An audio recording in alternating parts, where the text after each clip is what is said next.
Hello and welcome back to the next stop, the place where we talk about where you've been, where you're going next, and how you got there. As you all know, the three segments are basically the previous stops, aka what you've done in your life before, the golden ticket, how you got to where you are now, like the sauce, the recipe, and then, the next stop, where you're going next. And as you guys can see, we have a special guest that I've known for majority of my whole life sitting right next to me, and I'm gonna let him introduce himself.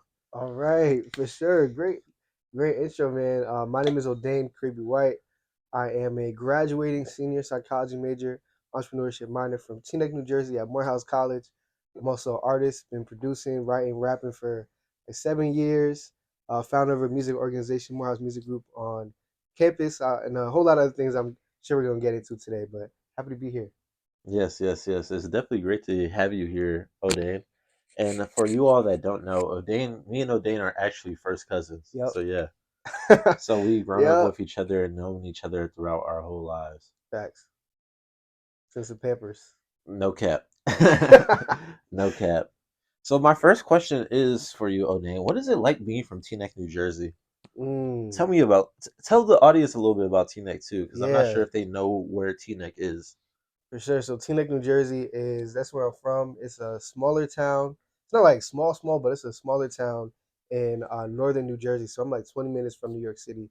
So it's a it's a cool town. Like I think as I've moved out, I've been able to kind of appreciate it a little bit more. Because Yeah. like growing up, you're like, oh, this is normal. But when you travel new places, you get to see, the good things and also like the challenges that uh, where you come from has. So Teaneck is a very diverse town.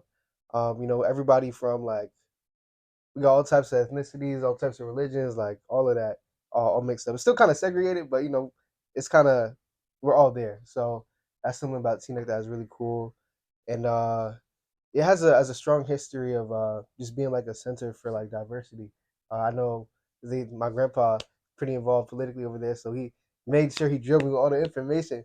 But one of the things that Teaneck is known for is being the first town to voluntarily desegregate their schools. Wow.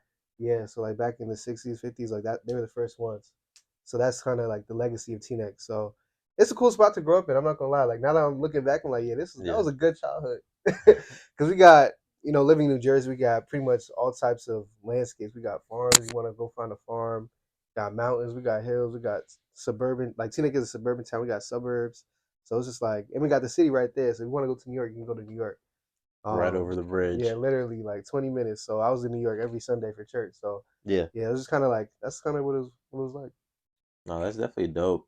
It's so interesting, like, seeing because majority of y'all are all in Teaneck, New Jersey. Yeah, So most it's of my family it's are definitely from there. interesting, like, yeah, it's definitely interesting, like seeing like the difference between like DC and and Teaneck. And I honestly didn't know that Teaneck was the first place that voluntarily desegregated their schools. Like that's some big history right there. Yeah, yep, So sure. what is it like, growing up with all of our family around in like a two, Mm. 3 mile radius?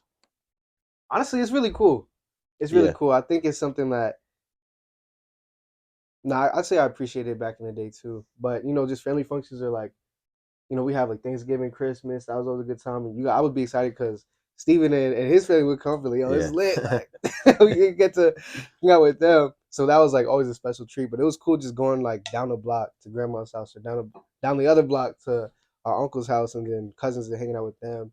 So it was really cool just having everybody there, and then also just like kind of it allowed for like impromptu things to happen. Like, yo, we're going to the movies. Let's call our cousin. Let's see if they want to come, and Yeah. then we could just make that happen. So it was cool just having access to everybody like that. And then also like one thing I've been thinking about a lot recently is just how important like your village is. Mm, You know what I'm saying? Like it facts. takes a village to raise a child. I've been thinking about that a lot as I've been reflecting. I'm like, yo, I've had such a great village, and I think having the family in the literally in the area has been a big part of that. That's definitely real. Like, it's interesting because I didn't get that experience till I was at Morehouse, where everyone Yeah, was like in close proximity to me, and I can just walk a couple blocks, and I'm like, oh, there's my friends. So it's really dope that you had that. And I know for me and like my family, whenever we went to Teaneck, it was always a great time because we could facts. just walk and go everywhere Yeah. and just see all of our family. So it's definitely dope. what was the transition like for you from going to Teaneck to Atlanta? Because those are two completely different Mm, places. yeah, that's true. But I think before I even get into that, like my freshman year, we got to talk about the 2019 experience, yo. You know what I'm talking about? No, what experience? Isn't that the Oh, great? oh, oh, yeah. No, talk about it. Talk Yeah. about it. Talk So, about all right. So, it. yes, a large reason of why I'm even at Morehouse right now is this guy right here. So, Steven introduced me, honestly. So, just to give a backstory, Mhm. Morehouse wasn't even on like my top 5 for a good minute. It was like top 10, maybe. Um, Mostly because of like I just didn't really know too much about it. But going into my junior year, people were like, "Oh yeah, Morehouse is a good school." I'm like, "Okay, cool, cool, cool." And then my senior year, which was Steven's freshman year at Morehouse, this is 2019, fall of 2019. My mom was like, "Yo, you should go visit him, just see what's up." Because I've been doing all these different campus visits. I was like, seeing what it was like, and Yeah. campus visits were huge for me. That was where I could really tell like, well, I can see myself here, I can't see myself here. So my mom was like, "Yeah, go visit Steven. He's already down there." Like, all right, man, I never been to Atlanta. It's November, I think. No, it was October. It was Yeah, it October. was Oct. It was October. I'm No, it was like, the first week of November. oh yeah, it was right after It was like, homecoming. yeah, it was right after homecoming. It Yeah, was so right it after was around that homecoming. time. I was like, yeah, I'm trying to get out the cold, bro. Like, I gotta go. I gotta go. So took the flight down. Um, and then immediately I was like, yeah, this feels different. Yeah. Like literally immediately, I was like, yeah, this feels different. It was literally like 10 degrees warmer, so that was one thing. But the scenery was different. Um, and then when I actually got to campus, I remember I pulled up to the front, and then I had like my little backpack. I brought a sleeping bag too on the on the airplane because I was sleeping on this floor in Du Bois. Yeah, yeah. I brought my sleeping bag, and I remember Steven just walking out. I think he had like just woken up. It was like one p.m. or something like that on a Saturday, I think, or Friday, something like that. And he just looked like real calm, real cool. I'm like, okay, let's see what is going on. And then yeah, it was actually early in the morning. It was early in the morning. I got there early in the morning. So I remember we went back to your dorm, and we went to I think you went back to sleep. I think that's what happened. Probably. Probably what happened. So that's why, and I was like, I'm like an early riser, so I was like, all right, what do I do? So I think I just like took a loop around campus, just walking around, just being observant and seeing the different Morehouse insignia and the murals and stuff like that. I'm like, yo, this is pretty cool. Um, wow, this is my first time thinking back to like the full experience. Yeah. Kind of funny. Um, but yeah, so like that was the first day, and then that was the morning, and then that same day, I remember I was just talking to Steven and his roommate Justin. I don't know if y'all know Justin. Have you been Justin's been on the podcast yet? Justin hasn't been on the podcast yet. Ah He man. hasn't. When we go out to LA, Justin will be on the podcast. Yeah, Justin got me on the podcast. And That's a great guy. we're gonna send him this clip. Like, Justin, you're gonna receive this clip, and we're gonna be like, you have to be on the podcast now. So Yeah. It's like has to happen. So yeah. But yeah, Justin was there, and then I was just asking questions, as any high school senior would. I was like, all right, so what is it like? What are girls like? Like yeah, what's the vibes? Like what is yeah. it really like? That's what I was trying to see because I've been doing the research online, all of that. But hmm just really asking the questions that people don't really ask him because he's my cousin. I've known him for years, like my whole life. I was able to kind of get those real answers. So that was the first thing. And then I remember we went to a football game that day. It was the Morehouse versus Clark game. Oh, that's what it was? Yeah, it was. Oh shoot. I didn't even know that. Yeah, it was the Morehouse versus Clark football game. Wow. I remember we somewhere along the way we found a fake ID, like not a fake ID, but somebody's Old ID, old yeah, ID that was that they mad lost. faded. Yeah, it was mad faded that they lost. And then I was like, oh shoot, how am I gonna get in? And they just flash the ID. So I tried doing that. We did the whole like walk in a group thing, like two people in front, one person in the back, me in the middle. And Yeah, the lady at the gate caught me. She was like, "This is not you." I was like, "Ooh." she was, but then she was like, "Just come on in." Yeah, exactly. So we ended up going in anyway. So that was a cool experience. And I did the same thing over to get into Spelman, except this time it actually worked. So we just flashed Yeah, that jump, got in. So over at Spelman, that was really cool too. That was actually the highlight of my trip, I believe. I think it was that first day.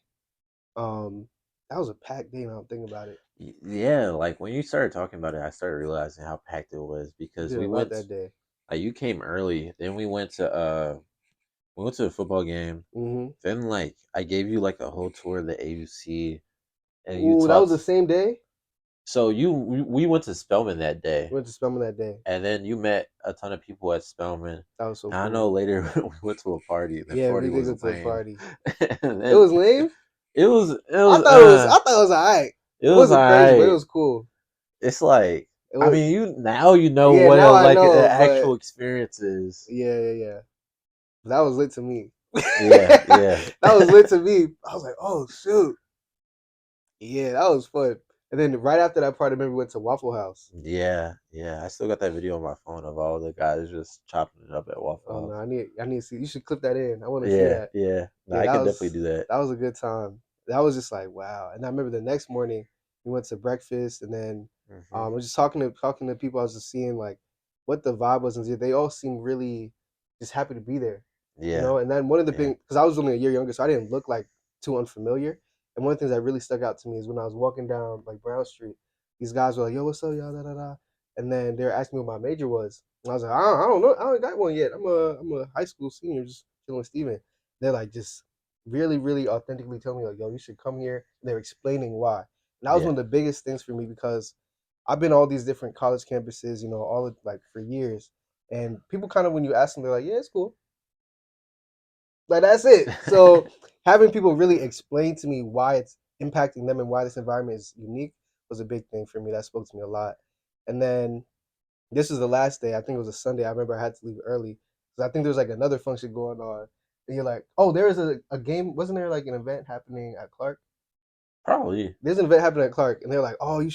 My flight was like at the exact same time. They're like, oh, you should have stayed. But I remember that day before that event happened, we did a loop around the whole AUC, and Hmm. then that was kind of the solidifying moment for me because I'd already seen Morehouse, I'd seen Spelman at that point, and then I saw Clark, and I was like, wow, like this whole area is just active. Like it was super lit, Yeah, and yeah, the feeling for me was like it felt like a family cookout, like a barbecue that I just got invited into.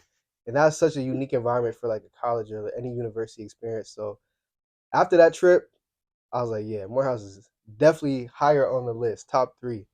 And then, you know, later on it became top one, and here I am. So that was the yeah. 2019 experience. I forgot what the question was, but yeah, Oh, like that's what was it like going from Teaneck to Atlanta? oh, okay. Yeah, so that was like my first experience in Atlanta ever. So coming back a second time, it was a little bit unique because at this point I'd already been in college because I came in 2020. So it started off virtually. And then my second semester, they let a certain amount of freshmen on campus. And I was part of that group, like only half of the freshman class, everybody else was online. So being uh, back on campus, it was like, okay, this is like familiar, but not really because it looks totally different because it's like nobody here. So it was kind of unique. And I actually didn't like it at that point. I did not like Atlanta at that point because I wasn't out like that. I couldn't really go. I didn't really go outside of campus. I didn't explore like that. It was kind of isolating. Like it was kind of like shaped like that because of the COVID COVID, restrictions. yeah. So it was actually very whack. I'm not gonna lie. But since then, I've been able to visit Atlanta and see more. Not even visit. I've been able to like live here Mm, basically and really explore the city and kind of just like go to the non-touristy spots. I guess like I've been able to kind of like just live here for real. And it's been a adjustment, but not a big adjustment. It's kind of just been like a. It feels like you're going to like a neighboring town almost. yeah, Like it's not Teaneck, but it's different. It's something different, but it's still familiar. I think yeah. going to school here has been really helpful with that, like establishing that community down here. I agree. I think the people here make it feel familiar. That's exactly what it is. That's exactly what it is. Yeah. So you make music. I do. Talk to us about the music. Yeah, man. What is So, your biggest inspiration? Why did Odein start making music? And what is his music about? mm, that's a good question. I started making music because I wanted to kind of reproduce like because I feel like music can do stuff that other things can't do in a way. Music Mm, unifies.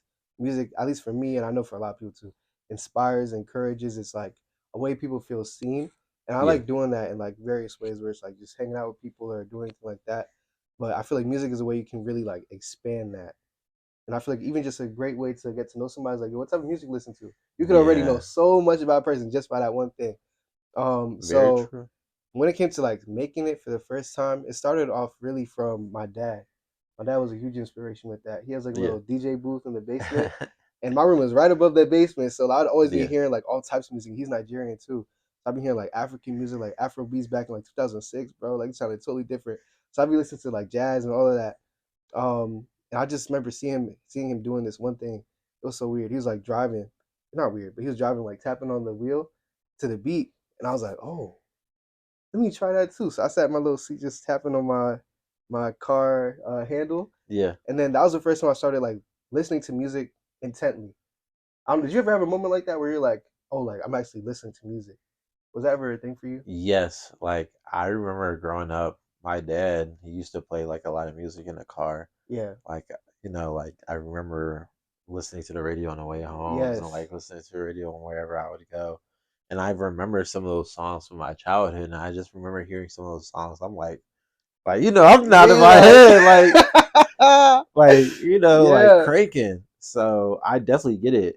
And that's honestly why that like honestly inspired me to get into music the way that I kind of did Mm, and made me interested in the artists that I kind of like yes. because it's like I grew up on that. That's something that I heard all the time.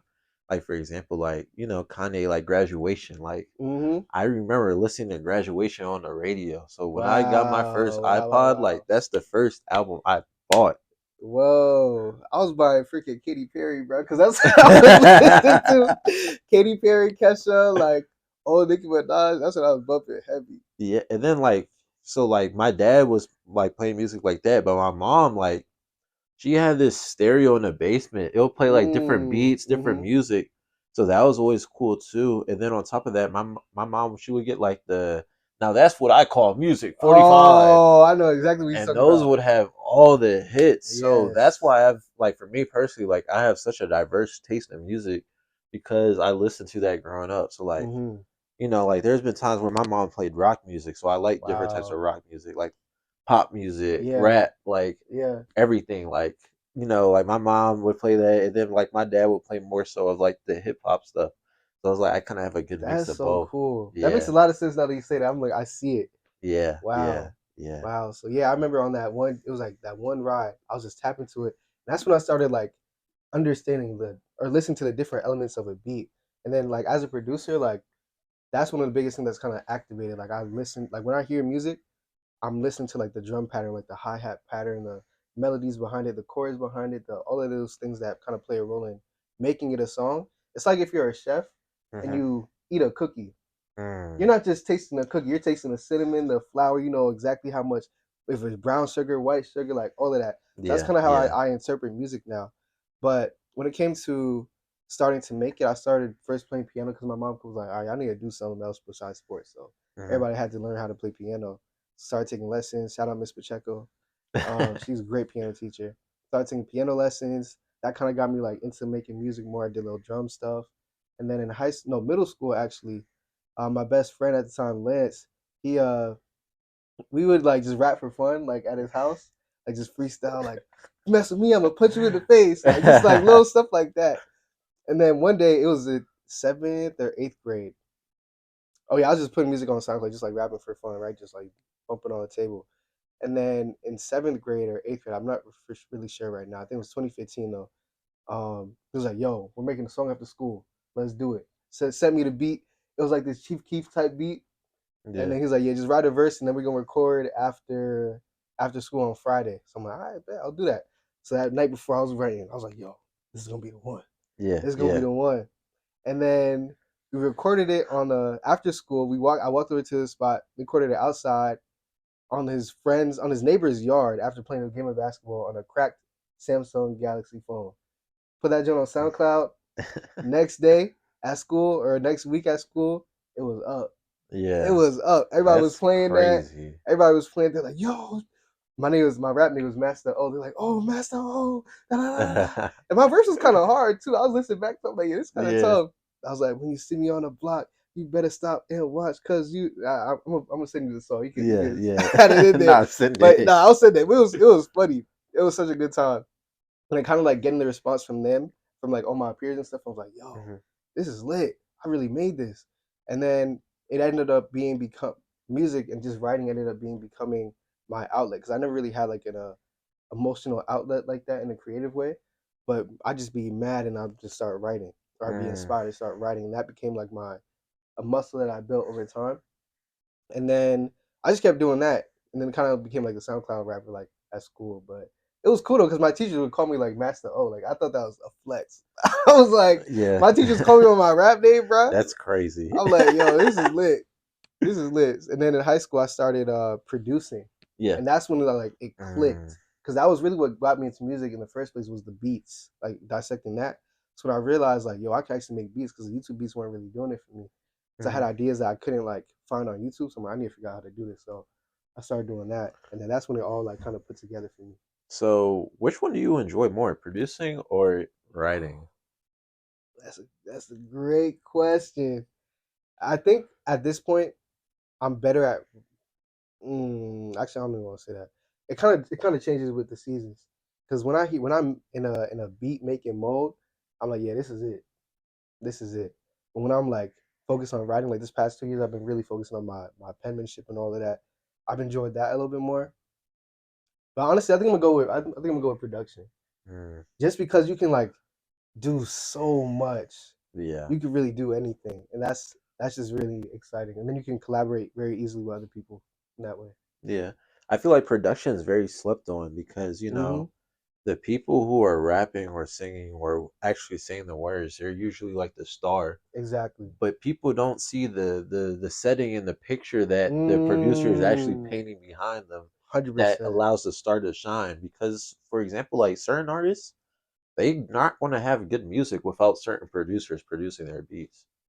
Yeah, So no, I feel for like sure. production is amazing, and it's like you are really like I feel like production like at times you're more in control of what the narrative that's being painted or the emotions that the audience is feeling more than the actual person, more than the artist, honestly. Mm-hmm. Yep. Yeah, I love the way you said it. Like it's like setting the tone, setting the scene. Yeah, Like production is really the foundation for the artist to like build upon. yeah. It's like you're kind of like the director. Facts. Yeah, that's real. Yeah. Sure. So who are like some, well, no, you kind of talked about how your father's one of your biggest inspirations in just pursuing music in general. But who are some other people that you kind of look up to? In the music space, Yeah. recently, Will I Am has been somebody I've been looking up to a lot, and that's like a weird answer.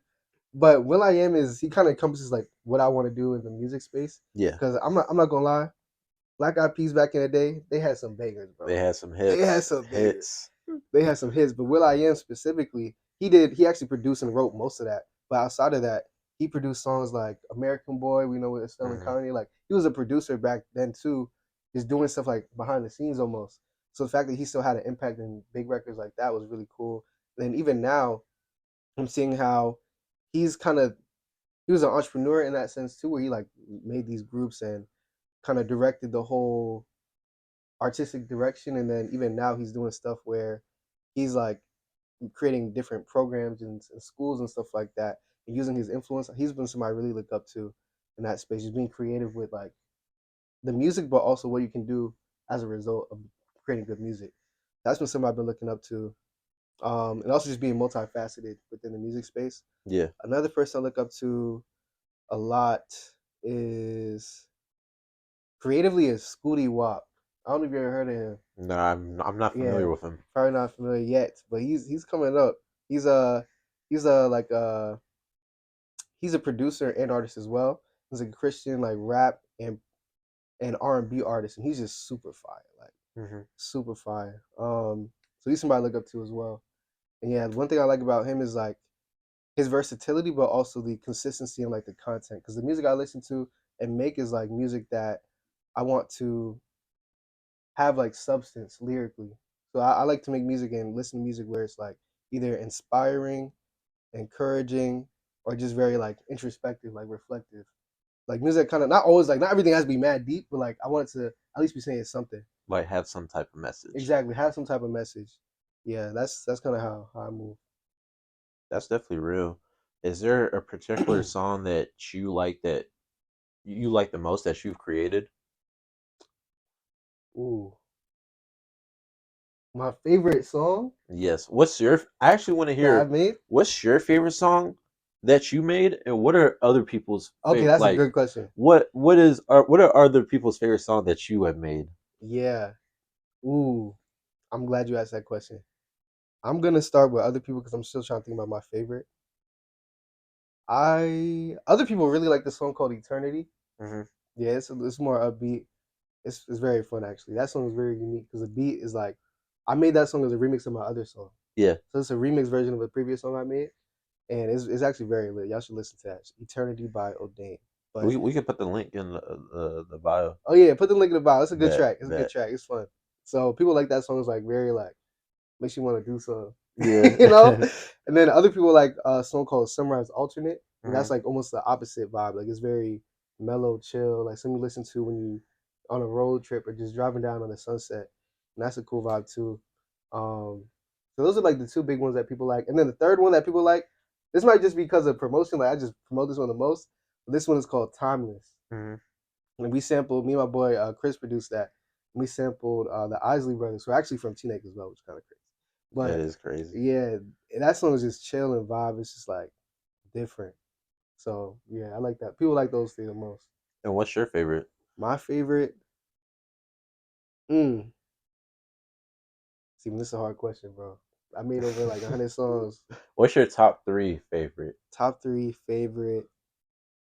All right, so right now I got a song called Philippians 127 Hmm. that's coming out. By the time this comes out, it'll be out. Bet. And yeah, that song is fire. Like because I'm it's funny because I made that beat for that song like 2018, but Hmm. I'm finally like rapping on it the way I wanted to because my rapping skills Mm. got they match like it's at Yeah, that level yeah. now. So yeah, I'm really excited about that song. I think people gonna like that one a lot. I love that one. I listen to it like every day. And then another song I like a lot, which is pretty slept on. I don't think people really listen to it like that. Is "See You Tomorrow." Hmm. That's a song about like not not seeing a friend for years, then finally catching up and just storytelling like what is that like. So that's a really cool song for me. And then the third one I like a lot is probably Reactions. Yeah, that's one of my, if not my deepest song, my probably my deepest song ever. And that's one of them ones where it's like back in eighth grade, I'd be writing down what I'm going through. Yeah. And really, that song is about the two darkest points in my life. The first verse is about the first time back in seventh grade. The second time is about uh, the 10th grade experience, and that's kind of how like God brought me through both of those, even though it didn't seem like it at the time. Mm. So yeah, it was the whole story about that is like, or the whole theme is my life is more than reactions. Like I'm not just reacting to things. Like there's a divine plan underlying all of the stuff that's happening. So that's why I like that song. It's like really deep. That's deep. That's deep. That's very deep. Yeah, So what was it like starting Morehouse Music Group? You went from not even thinking about going to Morehouse yeah. to now being, a change maker on Morehouse's campus and starting Morehouse Music Group. Hmm. Yes. It's been lit. I'm not gonna lie. Morehouse Music Group is very fun. That's probably one of my favorite things about my whole time at Morehouse. So starting that up was a journey, a journey for sure. But it's similar to what I did in high school, where I made a production club. Because when I started making beats, I'm like, yo, everybody needs to start making beats, bro. So back in high school, I Yeah. was like, yo, I'm downloading FL on all the computers. Pull up Mondays at 3 o'clock downstairs. So people would make beats. We'd be teaching a lot of people. And then when I got to Morehouse, I realized on Instagram like a lot of people are artists and stuff like that. So I just kind of assumed like there'd be a club or something like that for people who make music. When I got on campus, I was like, "What's going on? Like, where we Yeah. at, bro?" Because I know we all make music, so like, what's going on? So there's this one group chat on group, and it's called like Music Brothers, something like that. And then somebody was like, my mom. Actually, what happened was my mom was like, "Odein, is there like a music club or something like this?" I'm like, "Nah." She's like, "You should make one." I'm like, Mm. mm, I don't know, maybe. Then I thought about it. She was like, "Just ask." She was just ask to see if there's one in campus. I'm like, "Okay." Typed in the group chat, January 2nd, 2022. And I was like, "Yo, is there a music club on campus?" Everybody's like, "Nah, we should make one though. Nah, that'd be lit." I'm like, "All right, bet, let's do it." And Yeah. then Yeah. my boy Jaleel, who co-founded Morehouse Music Group with me, he was like, "You know what's funny? I was thinking about doing the exact same thing." So me and him, we linked up, and then it started off more so like producer focused because that's who me and him were at this time. I was a rapper too, but I was like production heavy at the time. So it's just kind of started off as like a group of producers. We met in the library, the AC library. Like 5 of us. I still have that picture. And we were like, we didn't really know what we were doing. We just like gathering together because that was the whole point, just like get people together. Yeah. And then the following year, I remember this is a funny story. It was the summer. We just had like a Discord channel and all that stuff, but it was the summer leading up to my junior year. So this is summer of 2022. Yeah, summer 2022. Like a week before school starts, Jaleel was like, "Yo, we should like make it bigger, like do more Morehouse Music Group." I'm like, okay, cool. And then it was a week of the RSO fair, and first I don't know how this happened, but somebody put our name on the RSO fair flyer. We weren't even an RSO, so I'm like, oh nah, this is like somebody sent me, was like, yo, you going to the RSO? I'm like, yeah. And I saw the thing, I'm like, oh, who put Morehouse Music Group on here? I'm like, all right, bet. I guess we were RSO because we were trying to get status, but at that point, I'm like, oh shoot, I guess we are. So we had to make all the That's God. documents. Yeah, literally. I didn't even think about that. Yeah, that's God. Like I didn't even. Yeah, I don't know how that happened, but we had to make the night before the RSO fair. We made the Constitution, the mission, the vision, the rules, and all that stuff. Um, and yeah, that RSO fair was a moment in history. We got, I think, 150 signups in that day. Whoa, Yeah, I that's a got the lot. screenshots. I got the screenshots. So, and the biggest thing that was exciting to me is like I knew it was gonna be something big because we were fulfilling a need. Because when we were telling people about it, they're like, "Yo, I've been looking for something like this," da, da, da. And then they're like, "Yeah, I've been trying to find other musicians and stuff like that." So yeah, it was just really cool seeing the need for it. And even like this past week, we had 30 other people just sign up, like nothing. But now we have like over 300 people in the group and all that stuff like that. But yeah, it was very exciting just starting it up and seeing you know people's the shared like desire to connect with other artists as well as learn together and create together. So yeah, it's been great so far. But we can get deeper into that if you want. That's crazy that all it took was for someone to just have the initiative and act on the idea. Because it Yeah, seems like you and Jaleel and probably other people on campus had facts, this facts. idea, but y'all two were the only ones that said, "Hey, like let's actually take the steps to make this come to life." Hmm. And now you guys have 300 members. Yeah, it's a little more than that. It's like close to pushing 400. That's Yeah, crazy. That yeah. is really crazy. So, what have been some of the things that you guys have worked on this year? Yeah, so this year's been like a breakout year. It's our second year, but it's been a breakout year for sure. Yeah. We worked with a lot of different like industry organizations. So the Recording Academy is a heavy collaborator. So that's the Grammys. So we work with the people at the Grammys a lot. We've done work with United Masters. We've done work with the Breakfast Club. We had a performance. We had uh, over like 6 AUC artists open up for two big other artists, which was hosted by the Breakfast Club as well. We work with Warner Music Group, like all the big labels we work with in some capacity. And now this year, we just had our like first like official studio session with official members, Wow. and it was great. We got an open mic on Friday, and then we got another event I can't announce yet, but it's a whole lot of Yeah. stuff in motion. So it's been really cool, kind of seeing not just like events happening, but the community growing. And that's been the biggest thing for Mm, me.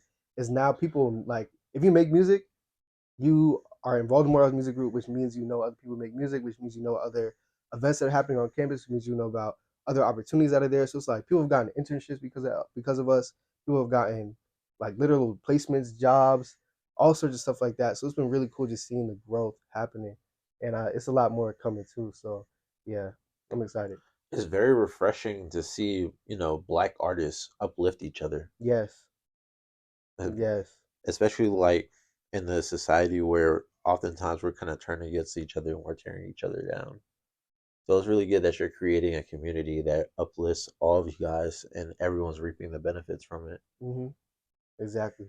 Yeah, the community is the biggest thing for me because now we're like, as we grow, I don't want it to get like shifted from that Hmm. because of course there's a lot of motion that comes with being in the industry like this, but I think the most important thing is that we just continue to work together and grow together. That's Yeah. real. That's definitely real. And, here at the next stop, we believe in giving out like golden tickets, giving out the sauce, right? So people can get Oh, to the the next stop. sauce. And you gave them some sauce, like, Yeah, if you are in the AC, you should join Morehouse Music Group. facts. But what other advice would you give to new and upcoming artists, or what other advice would you give to people who are producers, Mm. or what advice would you give to people who are just interested in music and don't know what to do? Oh, great questions. Great questions. One of the first things I would say is study the game. Yeah. Yes, use that. One of the first things I would say is and that people say that like study the game, all of that, but actually do it, you'll see the results. So, and Mm, what I mean by that is, there's a lot of history that you can learn, especially now being like a founder. I'm seeing how hip hop kind of started, just like off literally the same vibe, like yo, let's do something, yeah. and then they did it.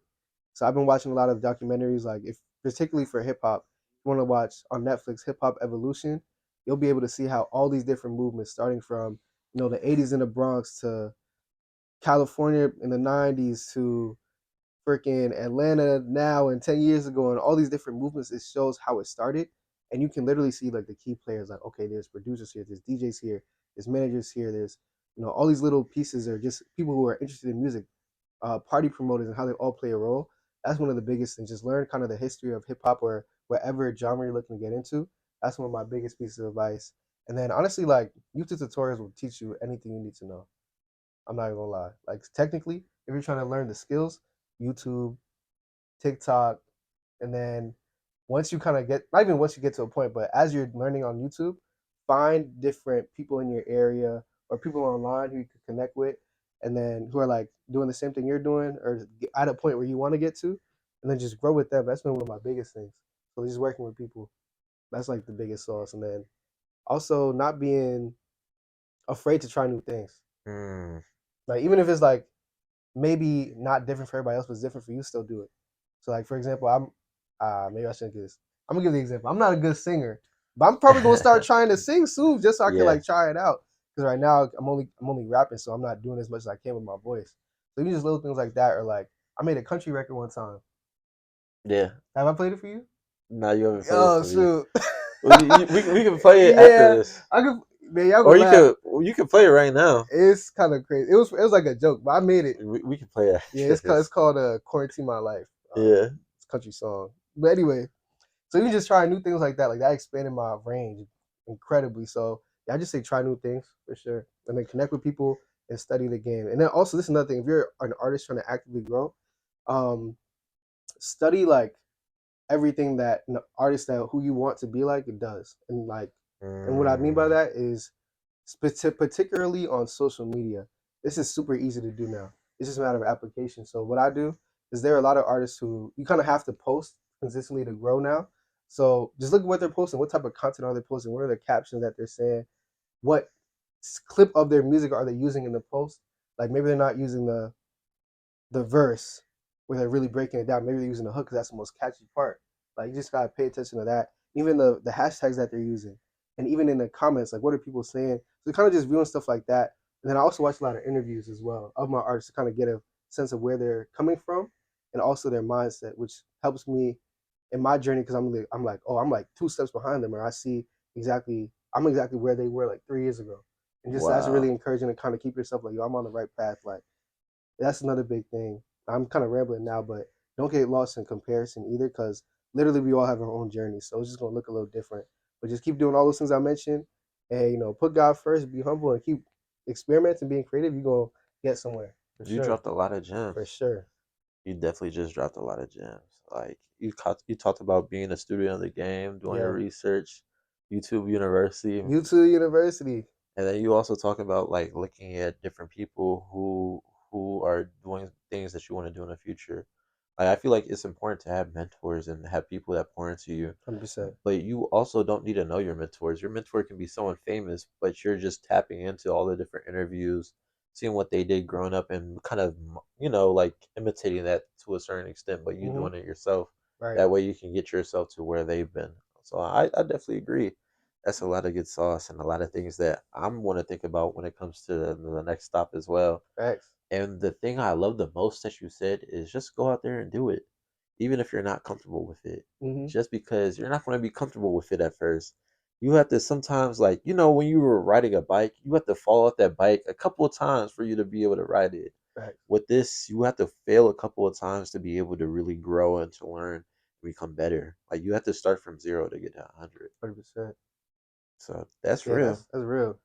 That's a lot of sauce. That's really good. Yeah, that's a great way of summarizing that too. Yeah. Yeah, y'all got the golden ticket. You better use it. Yes, yes, please use it. Also, you mentioned social media. Hmm. What are your thoughts on Universal Music Group taking all their artists' music off of TikTok? Ooh, I'm glad you asked. This is great current events in the music space. So my thoughts, I'm looking at it like, yo, this is a great opportunity for independent artists now because a lot of the major artists who people are familiar with, they already know, now that their music's not really there or is not there, it's like opening the space for people who have smaller audience or just making music to really get that attention. And I was watching a video about this yesterday, and somebody was like, "Yo, this is reminding me of like SoundCloud era back in 2015, 2016. Like Yeah, that's just all natural, before like everyone started blowing up with labels and stuff. This is people like, oh, I like this music, so it's gonna blow up. So I think there's gonna be a whole new wave of independent artists kind of coming out in the next like year or so. So I think it's a good thing if you utilize it by making that content, posting, being consistent, and learning how to engage your audience. I definitely agree because we have seen plenty of artists who were well, I don't want to say it, but they were not as well known Yes, before TikTok, right? 100%. And then they started people started using their songs for different clips and they blew up. For example, Yeet. Yeet's a great artist, right? Mm-hmm. But Yeet wasn't as well known till people started using his songs for different meanings. Like, remember that whole challenge? There goes a bell. You're like, Oh, yo, I forgot about that. that blew up Yeet, and now Yeet is one of the biggest artists in the world. Right, right, right. And there's a ton of other different other artists who are, fit into that same category. So I agree. I feel like Universal Music Group taking their music off of TikTok kind of put their artists to a certain disadvantage and is giving people who are more independent artists, an advantage because Mm-hmm. people still want songs to shake their hips to and to Right, right. create little TikTok videos too. So, they're going to be more inclined to use your songs now. Exactly. And also, like, it's not like Universal Music Group is taking a big L from that anyway, because their artists are so huge. Yeah. And Yeah. from a label perspective, now I have more space to see the independent artists who are popping, so I can go reach out to them, and be like, yo, like, let's cut this deal. So it's giving even more space for them to shine. So honestly, it's kind of mutually beneficial. Not gonna lie. That's a great perspective to look at it from. Yeah. So, as we start wrapping up this episode, what do you see next for yourself as an Mm, artist? yeah, that's a good question. What I see next for myself is a lot of like community building. Really, that's what I've been noticing, especially in the past like few weeks. Is God has been connecting me with people who I know for a fact would appreciate the music that I make, and I think that's so encouraging to me because the music I listen to really like it's like my soundtrack to my life, Hmm. and I know the impact that music can have on somebody. So I'm looking forward to doing the same thing for other people. And I've been getting connected with those types of people who know those other types of people. So it's like I'm seeing it come to growth come to life right now.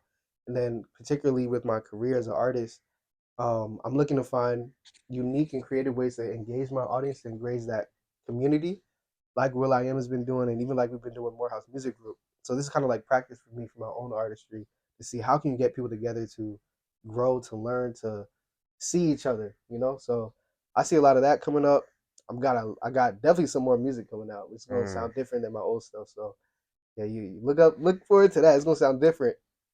Um, yeah, a lot more performances, a lot more collaborations, and a lot more content like creative content because I have like movie ideas, like music video ideas that Mm. I haven't really enacted yet. But because of the AUC, so many incredible creators I know, I'm like, yo, we could really make this happen. Like it doesn't have to be just a dream. So I'm looking forward to making it reality That's dope to hear. That's definitely dope to hear. And we're looking forward to supporting you with your next stop. for sure. Are there any socials that you want to share with everyone else? Yes, so you guys can follow me on all platforms at underscore DEIN underscore. That's Dane Dane, my little childhood nickname. Dane Dane on all platforms, Instagram, TikTok. My first name on YouTube, all platforms with music. So if you guys want to tap in there, feel free to do that. Odein. And yeah, man, y'all gonna see me a lot more. So yeah, for sure. Of course, of course, of course. Is there any last things you want to say? Ooh, last words. For anybody watching this, just a reminder that you are on the right path. Mm. Keep going. Keep going, keep learning, keep growing, and don't be afraid to admit your faults, admit your mistakes. It's easy to get caught up in I'm doing the wrong thing, da da da, but at least you're doing something. So just continue to find out what the best next step is, what the best next stop is, and hopefully with these golden tickets we're giving out, be able to act upon it and get there. So yeah, don't stop, keep going. Well, you all heard it here first from Odein. It's definitely great having you, bro, on the Sure, podcast, bro. it's a Also, pleasure. also, we want to make sure we get you some next stop merch. The Oh, next stop I merch, didn't even yeah, peep that. What? yeah. We keeping Oh it yeah, I low. need one of It's not those. it's not going to come out publicly yet. We can We figure can something arrange else. something. Okay, Yeah, yeah. okay. But yeah, I appreciate you I appreciate having you on the podcast. Definitely an amazing guest, and we're looking forward to supporting you on your next stop. For sure, I appreciate it. Of Thank you. course. Peace.